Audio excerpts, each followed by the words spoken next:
وأنفقوا مما رزقناهم سرا وعلانية يرجون تجارة لن تبور صدق الله العظيم। আজকের অনুষ্ঠানে উপস্থিত আছেন এখানে বাংলাদেশ জামাত ইসলামী কুষ্টিয়া জেলা এই জেলার সম্মানিত সেক্রেটারি অধ্যাপক সোজাউদ্দিন জোয়ারদার, উপস্থিত আছেন বাংলাদেশ জামাত ইসলামী কুষ্টিয়া জেলা শাখা ওলামা বিভাগ। এখানে হয়তো অনেকে বাইরের মানুষও আছেন। আপনারা জানেন বাংলাদেশের এখন প্রত্যেকটা জেলা থানা এমনকি ইউনিয়ন পর্যন্ত এটা ছড়িয়ে গেছে যে আলেমদের একটা সংগঠন আছে জামাত ইসলামের ভেতর থেকে, সেটা ওলামা বিভাগ বলা হয়। পুরা জেলার যিনি দায়িত্বে আছেন জেলা সভাপতি আমাদের হাফেজ মাওলানা জুলফিকার আলী, এখানে উপস্থিত আছেন এই জেলার সম্মানিত সহকারী সেক্রেটারি এবং এটা সদর উপজেলার ভেতরে যেহেতু এখানে বাংলাদেশ জামাত ইসলামী মনোনীত নমিনিয়ন ভাইস চেয়ারম্যান পদপ্রার্থী আমাদের সেক্রেটারি চেয়ারম্যান নমিনিয়নে হচ্ছে ভাইস চেয়ারম্যান খায়রুল ইসলাম রবিন ভাই। এই ইউনিয়নে এই সদর থানার সম্মানিত আমির আছেন মাওলানা শরীফুল ইসলাম। এরপরে আজকে দর্শক যিনি ঘোষণা দিলেন সম্মানিত পরিচালক রবায়েত হোসেন সলিম।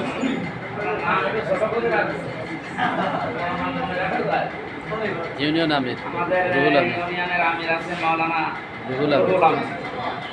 সামনে অন্য থানা থেকেও মানুষ দেখতে পাচ্ছি, এখন আমরা সবই সদর থানা। সবাইকে নিয়ে আমরা কিছু কথা কোরআন থেকে বলতে চাচ্ছি। আমাদের একটু সময় কম, আমার আর একটা অনুষ্ঠান আছে, চলে যাব প্রস্তুতি নিয়ে। সূরা ফাতিরের এই 29 নম্বর আয়াতে আমি যেটা বুঝেছি, মুমিনের জীবনে কোনো লস এর শব্দ নেই। লস হচ্ছে কাফেরদের জীবন, তারা বেঁচে থাকলেও তাদের লস, মরে গেলেও লস। তো যারা ঈমান আনার পরে টিকে থাকতে পারে তাদের কিছু কাজ আল্লাহ এখানে দিয়েছে যে ইন্নাল্লাযীনা ইয়াতলুনা কিতাবাল্লাহ, যারা আল্লাহর কিতাব তেলাওয়াত করে, ওয়া আকামুস সালাতা, আর নামাজকে কায়েম করার জন্য চেষ্টা চালায়, আনফাকু মিম্মা রাযাকনাহুম সিররা ওয়া আলানিয়া, তাদের যা আছে সামর্থ্য অনুযায়ী তারা প্রকাশ্যে গোপনে এটা খরচ করে। এর জন্য তারা আশা করে তিজারাতাল লান তাবুর, এমন একটা ব্যবসা যে ব্যবসায় জীবনে লস হওয়ার সম্ভাবনা নেই। সুবহানাল্লাহ। বাংলাদেশ জামাত ইসলামী এটা যেহেতু একটা মানবিক সংগঠন, জামাত কর্মী মানে সমাজকর্মী, এটা আমরা শুনি এবং দেখিও। এই আয়াতের ভেতরে যে লস হবে না যে শব্দটা আছে লান তাবুর, এই ব্যবসায় কোনো লস নেই। এখানে কর্মসূচি হিসাবে যেগুলো দেওয়া, সেই কর্মসূচির 3টাই বাংলাদেশ জামাত ইসলামীর ভেতরে আছে। এরা আল্লাহর কিতাব তেলাওয়াতে প্রতিদিন যা করবে এটা লিখে রাখা লাগে, নামাজ আপনাকে পড়াই লাগবে। 2 নম্বরে নামাজ কায়েম আমরা করতে চাই, শুধু পড়তে চাই না। আমাদের এই দেশে নামাজ পড়া আছে না কায়েম আছে? কায়েম করতে চাই। আর কায়েম এটা ওয়াজ করে হয় না, কায়েমের জন্য আইন পাস করা লাগে। এই জন্যে আমাদের এই সমস্ত কাজ কারবার, তাছাড়া আমরা এই লাইনে আসতাম না। সুতরাং আমরা নামাজকে এতদিন পড়েছি, এবার ব্যক্তি, পরিবার, সমাজ এবং রাষ্ট্রে নামাজ আমরা কায়েম করতে চাই। 3 নম্বরে আমরা নিজেদের সাধ্য অনুযায়ী আমরা দেখি এবং বাস্তবে করি, গোপনে হোক প্রকাশ্যে হোক, যে যতটুকু সামর্থ্য রাখে তারা অন্তত ব্যয় করতে থাকে আল্লাহর রাস্তায়। তারা আশা করে যে আমার এই ব্যবসায় কোনো লস নেই। যেহেতু এই আয়াতের যে মূল 3টা নির্দেশনা, 3টাই বাংলাদেশ জামাত ইসলামী পালন করছে, সুতরাং আমাদের জীবনে লস, লোকসান বলে কিছু আসবে না ইনশাআল্লাহ। বেঁচে থাকলেও আমাদের লাভ, মরে গেলেও আমাদের লাভ। সামনে যে পরিবেশ দেখা যাচ্ছে, যে ঝড় উঠেছে, আমরা দেখি যে পৃথিবীতে ঝড় উঠলে ঝরা পাতা যেগুলো থাকে আশপাশে পড়ে, এগুলো কিছু না কিছু উপরে ওঠে।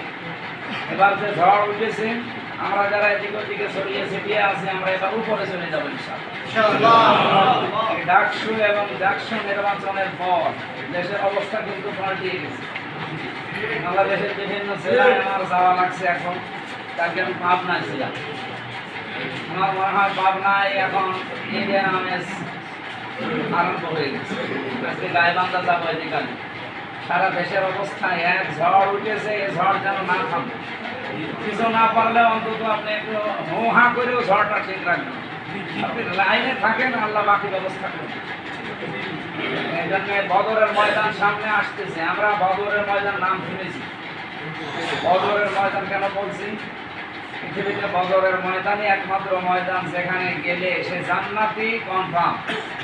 নবীজি বলেছেন বদরে যারা ছিল এই মানুষের একটাও জাহান্নামে যাবে না, প্রত্যেকটি জান্নাতি।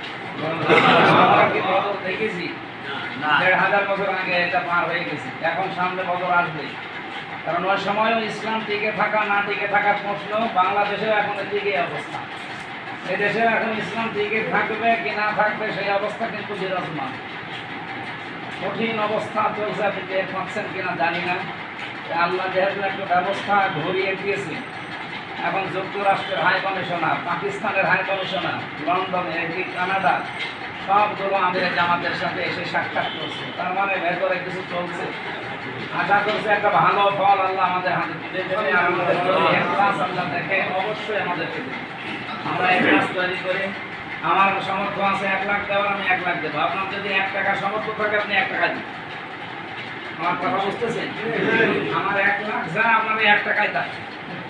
সুতরাং আমরা গোপনে হোক প্রকাশ্যে হোক সাধ্য মতো আমরা চেষ্টা চালাবো এই ব্যবসায় যেন আমাদের লস না হয়। আবু বকরের বিরুদ্ধে তার সন্তান অস্ত্র ধরেছিল বদর। বারবার বলছিলেন বাড়িতে যাওয়ার পরে যে আব্বা আমি 3 বার দেখেছিলাম ময়দানে তোমার, যদি তুমি আমার বাপ না হতে তোমার মেরে ফেলতে। আবু বকর খাবার খাচ্ছিল, খাবারের থালা ফেলে দিয়ে বললেন দেখো 3 বার দেখার পরও কিছু বলোনি, আমি যদি 1 বার দেখতাম তোমার ওই জায়গায় আলাদা করে থাকতাম। আমাদের সামনে ঠিক এইটাই আসতেছে।